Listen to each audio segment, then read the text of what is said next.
यहाँ लिबास की कीमत है आदमी की नहीं। यहाँ लिबास की कीमत है आदमी की नहीं। मुझे गिलास बड़ा दे शराब कम कर दे। जो लोग मेरे कंटेंट से वाकिफ़ हैं, मैं डेढ़ इश्किया में ये शेर जो मैंने पहली दफ़ा सुना था मैं बड़ा कोट करता हूँ।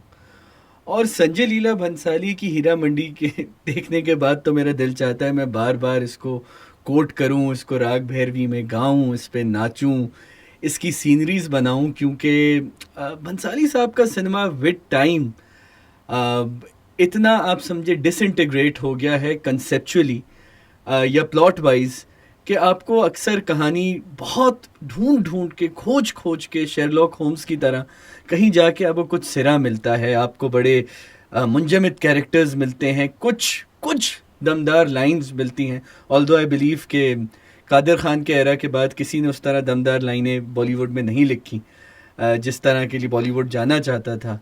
लेकिन बंसाली साहब की हीरा मंडी को अगर देखा जाए तो उसमें बड़ी पावरफुल औरतें हैं जिनका बड़ा टैका है। टैका बड़ा बड़ा दिलचस्प और बड़ा प्रोमिनेंट लफ्ज़ है यहाँ पे, क्योंकि ना ही उन ख़वातीन की दहशत है बल्कि उनके अंदर एक हसासियत है, उनकी एक बड़ी सॉफ्ट सेंसिटिविटी भी है, साथ साथ वो बड़ी फेटल ख़वातीन भी हैं। चाहे वो मनीषा कोइराला का कैरेक्टर हो, चाहे वो अदिति राव हैदरी का कैरेक्टर हो, all these characters have their own sensitivities, जो कि एक बड़ी दिलचस्प चीज़ है। क्योंकि आज के एरा में जहाँ जेंडर पे इतनी बात होती है, जेंडर की पॉलिटिक्स पे इतनी बात होती है, बड़ा मुश्किल काम है ऐसी ख़वातीन कैरेक्टर्स को तश्कील देना और फिर उनके जिस्म को समाज का इस्तिआरा बना के पेश करना, और उनके जिस्म को जो जनरल फेमिनिन बॉडी की पॉलिटिक्स है जहाँ मेल गेज इन्वॉल्व होती है, इस तरह उसको पॉइज भी करना और फिर इन अ वे उनको वल्नरेबल भी दिखाना। तो ये तो संजय लीला भंसाली का कमाल हमेशा से रहा है, और उसके ऊपर वो इन ख़वातीन को इतना हसीन बना देते हैं, इतना खूबसूरत बना देते हैं, ज्वेलरी से, सेट से, लाइटिंग से, सिनेमाटोग्राफी से, कि आपको लिटरली लगता है कि तस्वीर की आंखों से थकन झांक रही है, इतनी रातों का जागा है मुसव्विर। लेकिन जैसे जैसे आप उस तस्वीर में खोना शुरू करते हैं, आपको उसके जो है ना रफ स्ट्रोक्स नज़र आना शुरू हो जाते हैं कि शायद एक बड़ी फेटिशाइज्ड दुनिया है जो संजय लीला भंसाली की इमेजिनेशन में एग्जिस्ट करती है, जिसका ओवरऑल जिस कहानी के अंदर प्लॉट को ढूंढना उतना ही आसान या मुश्किल है जितना डाउनटाउन न्यूयॉर्क में अगर किसी ने आपको प्लॉट दे दिया है तो वहाँ प्लॉट ढूंढना मुश्किल है। लेकिन दिलचस्प चीज़ यह है कि हीरा मंडी को लेके एक और बड़ी बहस छिड़ी हुई है कि क्या ये कहानी संजय लीला भंसाली को बतानी चाहिए और क्या ये एक अच्छी फिल्म या अच्छी टीवी सीरीज़ है। देखिए, एक बड़ी अच्छी बायोग्राफर हैं रेचल रॉय, स्वैस में पढ़ाती हैं। उन्होंने हमारी क्लास में कहा था कि एक दफ़ा शायद जावेद अख्तर ने उनसे कहा कि Sanjay Leela Bhansali films are like bad essays in a good hand writing, and I don't think any one could have put that better. क्योंकि अगेन जैसे हमने कहा, फ्लैम्बॉयंस है, ऑप्यूलेंस है, खूबसूरती है, लेकिन अंदर से ना संजय लीला का भंसाली वक्त के साथ, संजय लीला भंसाली का सिनेमा वक्त के साथ साथ खोखला होता जा रहा है। और जब कोई चीज़ खोखली होती है ना, उसमें आपको एको नज़र आता है, आपको एको सुनाई देता है, आपको बाज़ गश्त आइडियाज़ की नज़र आती है, लेकिन आपको किसी एक मौजू पे, किसी एक कहानी के सिरों को जुड़ते हुए कोई पूरी लड़ी बने कहानी की, कोई पूरी लड़ी बने आइडियाज़ की, वो आपको नज़र नहीं आती। रही बात हमारे ख़त्ते की तारीख़ की और क्या ये हमारी कहानी है बताने की या नहीं, देखिए पहली चीज़ तो ये कि मेरा ख़्याल से हमें थोड़ा सा एक फ़र्क करना होगा यहाँ पे पीरियड ड्रामाज़ में और हिस्टोरिकल फ़िक्शन में। भाई देखें, बड़ी इंटरेस्टिंग चीज़ ये है कि इर्तुगरुल गाज़ी जब आया था पाकिस्तान, तो रियासत पाकिस्तान ने ऑलमोस्ट राइज किया था, उसे लागू किया था। उर्दू तर्जमा उसका जो यूट्यूब पे चलता था, आपको हर शॉपकीपर नज़र आता था, अभी भी अक्सर नज़र आता है देखते हुए। उसमें अगर आप जाके कहानी के सिरे ढूंढते तो आपको पता चलता है कि सिर्फ इर्तुगरुल की एग्जिस्टेंस जो है वो किसी एक सिक्के की एविडेंस के बेस्ड पे उन्होंने पूरा ड्रामा बनाया है। बाकी सारी कहानी लोगों के वर्जन्स हैं और फिक्शनाइज्ड है, फैंटेसाइज्ड है, और हमारे यहाँ उसको ऑलमोस्ट एक हिस्टोरिक लेसन की तरह प्रीच किया जा रहा था। तो पहली चीज़ तो ये कि वो जैसे वो कहते थे कि उस ड्रामे में वो कहते थे इंस्पायर्ड बाय ट्रू इवेंट्स। अब ये इंस्पायर्ड बड़ा दिलचस्प लफ्ज़ है, क्योंकि अगर आप हीरा मंडी के कॉन्टेक्स्ट में आएँ तो बहुत से हिस्टोरियंस बहुत सी वीडियोस बना चुके हैं कि वो कितनी इनएक्यूरेट डिपिक्शन है उस जगह की, कितनी उसमें कल्चरल इनएक्यूरेसीज हैं हीरा मंडी के अंदर। मतलब सबसे भौंडी बात तो मुझे ये लगी कि ताकि उनके अल्फाज में एक प्यूरिटेनिकल टच आ जाए, तो उसके अंदर कुछ तवाइफ़ें हैं जो लफ्ज़ कलाम को कलाम कह रही हैं, हालांकि वो कुत्ते वाली काफ से होता है, वो कैंची वाली काफ से नहीं होता। जस्ट बिकॉज उनको पता है कि उनका सिनेमा इतना सेंस्क्रिटाइज्ड हो चुका है कि अब उनको हर लफ्ज़ को पर्शनाइज करना होगा, तो आप कम से कम कैंची को कैंची ना करें, कुत्ते को कुत्ता ना करें और कलाम को कलाम ना करें। मतलब इतने हलक से कलाम निकला था कि मैं परेशान हो गया था। मैंने 3-4 दफ़ा वो रिवाइंड करके देखा और मैं बड़ा ज़ोर ज़ोर से हंसा इस पूरी चीज़ के ऊपर। अब हम आए हिस्टोरिक फिक्शन के ऊपर। अब देखिए बात यह है कि ना सैयद जलीला भंसाली का ये क्लेम है कि कोई ये ऑथेंटिक डिपिक्शन है, ना उनकी फिल्म के अंदर आपको उनके इस ड्रामे के अंदर जो बेग साहब के एक मंजरनामे पे बेस्ड है आपको वो गहराई नज़र आती है, वो अटेंशन टू डिटेल नज़र आती है। वो डिटेल उनकी जो है ना सिर्फ अक्कासी शाहकारी तक नज़र आती है कि बड़ी खूबसूरत मंजर कशी है, लेकिन मंजर के बाद मंजर के पसनविश जो कहानी है, थोड़ी सी एरा की पॉलिटिक्स ले आए। वो जो एक पूरा हमारी एक हिस्टोरिकल डिस्कोर्स है कि तवाइफ़ें बड़ी एलीट ख़वातीन होती थी और गोरों के आने से उनको नॉच गर्ल्स यानी जो ख़वातीन नाचती हैं उनका लेबल लग गया, और ख़वातीन की अपनी कहानियाँ ऑफ लव एंड बिट्रेयल यडा यडा यडा वो सब उसके अंदर आ जाती हैं। लेकिन देखें दिलचस्प चीज़ इसके अंदर ये नहीं है कि क्या ये इस कहानी संजय लीला भंसाली को हक़ है बताने का। देखिए कहानी तो कहानी है। मैं यहाँ बैठ के कॉम्पटन के ऊपर कहानी लिख सकता हूँ, या अहमद अली भट्ट बैठ के अपने आप को एक वाइट रैपर समझ के ईपी का रैप जब कर सकते हैं। तो देखिए कल्चरल प्रोडक्शन पे तो कोई किसी की मीरास नहीं। पोजिशनैलिटी का सवाल होता है इसके अंदर, लेकिन अब जो है ना मेरे अंदर का थोड़ा बहुत, आपको शायद लगेगा कि मेरा सॉफ्टवेयर अपडेट हो गया है, थोड़ा बहुत मेरे अंदर का पाकिस्तानी जागने लगा है। पहले मैं हमेशा इस पूरी चीज़ में बिलीव करता था, अभी भी शेयर्ड हेरिटेज है, शेयर्ड विरसा है, हम जैसे रंग के लोग, हम जैसी नस्लों के लोग, हम जैसी बातचीत करने वाले लोग, लहजों के लोग। मेरा तो डीएनए 100% साउथ एशियन है, मुझसे ज़्यादा तो साउथ एशियन कोई हो नहीं सकता। कि पुल के उस पार, पुल के कह रहा हूँ, दरिया के उस पार भी हैं, इस पार भी हैं, वाघा के उस पार भी हैं, इस पार भी हैं। लेकिन ऑफ लेट ना मुझे एक चीज़ बड़ी चुभने लगी है, ख़ासतौर पे जब पसूड़ी आया तो somehow पसूड़ी became a south Asian story. फिर जब सबसे तारीख की वाहियात फिल्म मोइंजोदाड़ो, जिसमें ऋतिक रोशन अपने 8 पैक्स के साथ मगरमच्छों के साथ लड़ रहे थे फॉर सम ऑड रीज़न, ठीक है, उसको भी a south Asian origin story करके कि before Christ, before Buddhism there was Mohenjodaro. किसी ने उसके बैकग्राउंड में नहीं लिखा कि before Hinduism there was Mohenjodaro. मतलब इंडस वैली सिविलाइजेशन का, इंडिक कल्चर का हमारे मौजूदा पाकिस्तानी हिस्से से बड़ा गहरा ताल्लुक़ है। It is first our heritage like Heera Mandi is our heritage.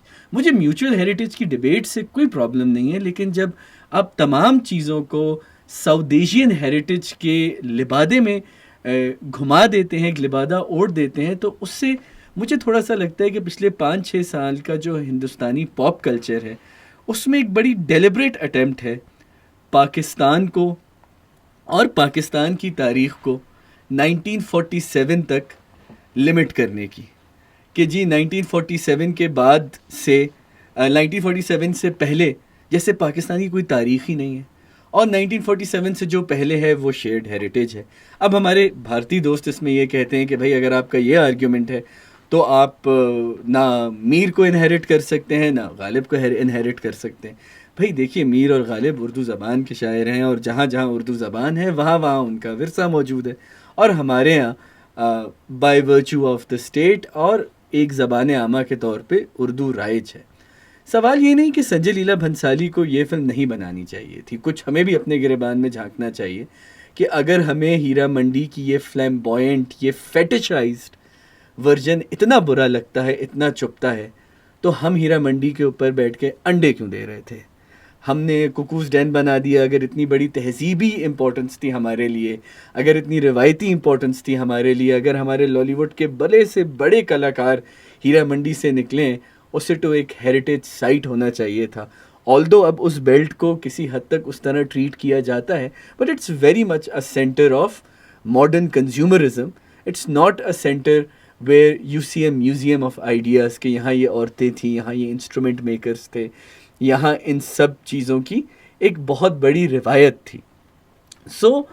कहानी ये कोई भी बता सकता है, लेकिन मुझे प्रॉब्लम सिर्फ ये होती है कि समहाउ जैसे मोइंजोदाड़ो की कहानी में कहीं मौजूदा पाकिस्तान का जिक्र नहीं था, मोइंजोदाड़ो की ट्रेलर्स में कहीं जिक्र नहीं था इस पूरी चीज़ का, ना संजय लीला भंसाली के इस नैरेटिव में होता है। और हमें पता है कि ये आप पोस्ट मोदी कह लें, पोस्ट रिवाइवल ऑफ आरएसएस कह लें, कुछ भी कह लें, पर पहले हिंदुस्तान इतना रिग्रेसिव नहीं था, या रिग्रेसिव भी छोड़ दें, ये तो बड़ा क्लीशे लफ्ज़ हो गया, अब समझे, इतना कंजूस नहीं था भारत कि जहाँ अगर कोई क्रिएटिव लिबर्टीज़ होती थी तो वो देते थे कि हाँ जी ये लाहौर है, इस लाहौर में आज ये होता है।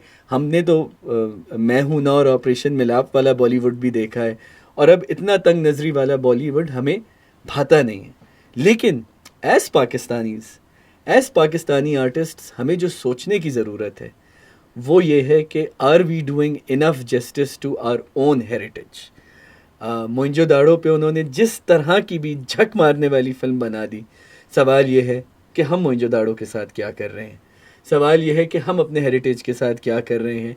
अगर हमें अपने हेरिटेज को इतना प्रमोट करना है, अगर हमें अपने हेरिटेज को कोई हाथ लगाता है तो हमें चुभता है, तो we should have better ways of telling our stories. ना ही सिर्फ ये कि किसी एक दफ़ा वासिफ चौधरी ने मुझसे कहा था कि हमें अगर, मतलब पुरानी बात हो गई, अब तो टेलीविज़न ने बहुत तरक्की कर ली है, कि ज़रा भी अगर हमें टेलीविज़न में क्रिएटिव होना हो तो हम खातून को तवाइफ दिखा देते थे। तो I think it's really important for us to reanalyse where we are at this juncture in history. और हाँ, ये तनकीद अपनी जगह मौजूद है कि हर चीज़ को एक साउथ एशियन नैरेटिव के अंदर घुमाया जा रहा है, ख़ास तौर pay anything that is now a part of Pakistani heritage. देखिए, अब हम उस बहस में, मैं बिल्कुल नहीं जानना चाहता कि सिंधु दरिया पाकिस्तान से गुजरता है, ठीक है, ये तो MIRC 32 का ज़माना था जब मैं अपने इंडियन फ्रेंड्स को तंग करता था इस पर कि you can't call your self India because river Indus actually flows through Pakistan. लेकिन बात ये है कि जब ऐसी पेटी चीज़ें होती हैं ना, कि एक पूरी कल्चरल मशीनरी है, मुझे लगता है, जो इस तरह से काम कर रही है कि everything that is Pakistani eventually turns out to be South Asian, which in the larger context is okay. But मुझे अब ये लगता है कि एक डेलिब्रेट अटेम्प्ट है, और इस अटेम्प्ट की सबसे ज़्यादा चुभन या सबसे ज़्यादा परेशानी आई डू फील कि हमारे डायस्पोरा में रहने वाले भाई बहनों को होती है। पहले मैं उनको बड़ा जज करता था कि तुम क्यों इस तरह, एक तुम लोगों के अंदर बेचैनी है कि ये चीज़ पाकिस्तानी है और ये इंडियन है, साथ मिलजुल के रहो। लेकिन अब जब आप देखते हैं ये कोई एक चीज़ जो बड़ी ऑब्वियसली पाकिस्तानी है और उससे पाकिस्तान का कोई लेना देना ना दिखाया जाए, तो मतलब वही वाली बात है कि मैं आपसे कहूँ कि ये एक माइक नहीं है, ये पानी का जग है और इसके अंदर से अब एक जीनी निकलेगा और आपके लिए हीरा मंडी का रिव्यू करेगा, और पहले थोड़ा सा कथक करेगा, फिर भारतनाट्यम करेगा, और फिर एक हीरा मंडी का रिव्यू करना शुरू कर देगा। और रही बात, इवेंचुअली मुझसे लोग हमेशा संजय लीला भंसाली के सिनेमा के बारे में कहते हैं कि आप बताइए आपका राय क्या है उस सिनेमा के बारे में। देखें, I am a big fan of Hum Dil De Chuke Sanam. मुझे लगता है वो film led to the new beginning of Ajay Devgan as we know it. Not as much as Salman Khan, but Ajay Devgan का जो नया era आया, which is more of not the Singham era, but someone where Ajay Devgan could also be a person who listens, who's sensitive to the situation. वो उसके लिए responsible है, और उस फिल्म के अंदर, उस फिल्म की जो एक म्यूज़िकलिटी थी, उस फिल्म का पूरा जो एक नैरेटिव था, वो अपनी जगह मौजूद है। और मैं जिन बॉलीवुड फिल्मों को देख के बड़ा हुआ हूँ उनमें से वो फिल्म एक है। लेकिन ऑफ लेट ख़ास तौर पे वो जो dark side of Sanjay Leela Bhansali वाला एक मजमून शाया हुआ था हिंदुस्तान में, मुझे उसकी डिटेल्स याद नहीं, ऑल्दो वो कभी कभी मेरी ओपिनियन को शायद ओवर शेडो कर जाता है।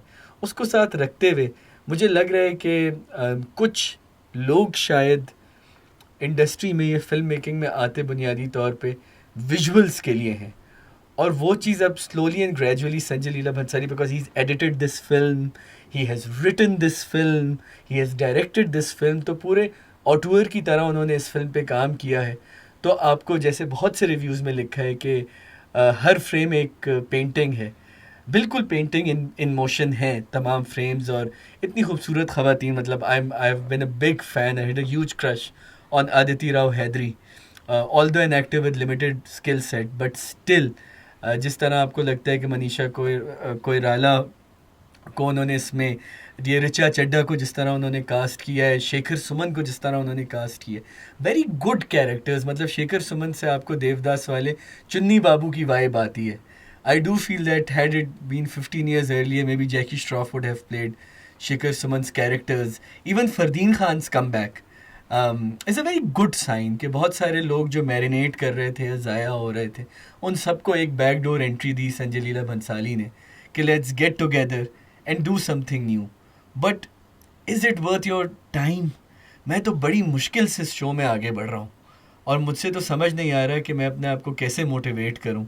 लेकिन मेरा ख़्याल है बड़ी बहस अब ये होनी चाहिए कि क्या संजय लीला भंसाली का सिनेमा अच्छा है या नहीं। ये बहस तो मेरा ख़्याल है वो जावेद अख्तर वाले जुमले में समा जाती है, दैट इट्स बैड ऐसे with a good hand writing. अब सवाल ये है, हमको as Pakistanis and as Indians ये पूछना चाहिए कि अगर कोई चीज़ इंडिजीनियसली पाकिस्तानी है, जो आज पाकिस्तान में एग्जिस्ट करती है, मतलब फ़िज़िकली मौजूद है हीरा मंडी, तो अगर हमें उसे पाकिस्तानी कह दें और थोड़ा सा क्रेडिट दे दें। आपके पड़ोस में जो एक छोटा सा मुल्क है जो अपना एक सॉफ्ट इमेज बनाने की कोशिश कर रहा है, मुख्तलिफ़ साजिशों के बावजूद, कोक स्टूडियो के थ्रू और प्लेटफॉर्म्स के थ्रू, तो शायद हमारा भी कुछ भला हो जाए। इतने तंग नज़र नहीं होना चाहिए, इतना कंजूस नहीं होना चाहिए। थोड़ा सा दिल खोलें, थोड़ा सा इंडोर्स करें, थोड़ा सा चीज़ों को समझने की कोशिश करें कि म्यूचुअल शेयर्ड हेरिटेज अपनी जगह। लेकिन अगर आज मैं आपको कहना शुरू करूं कि मिर्ज़ा गालिब कराची में पैदा हुए और ज़ैनब मार्केट से कपड़े लेते थे, तो एक भारतीय शख्स मेरे मुंह पे थप्पड़ मारेगा और बोलेगा कि तुम क्यों झूठ बोल रहे हो। या मैं बोलना शुरू कर दूं कि बल्ली मारा एक जगह है, ना मैं ये बताऊं कि वो दिल्ली में है और ना ये बताऊं कि दिल्ली आज के हिंदुस्तान में है। तो ये मिर्ज़ा गालिब के साथ भी ज़्यादती होगी, तारीख़ के साथ भी ज़्यादती होगी, और मेरे और आपके साथ तो ज़्यादती होगी और होगी। बहुत शुक्रिया।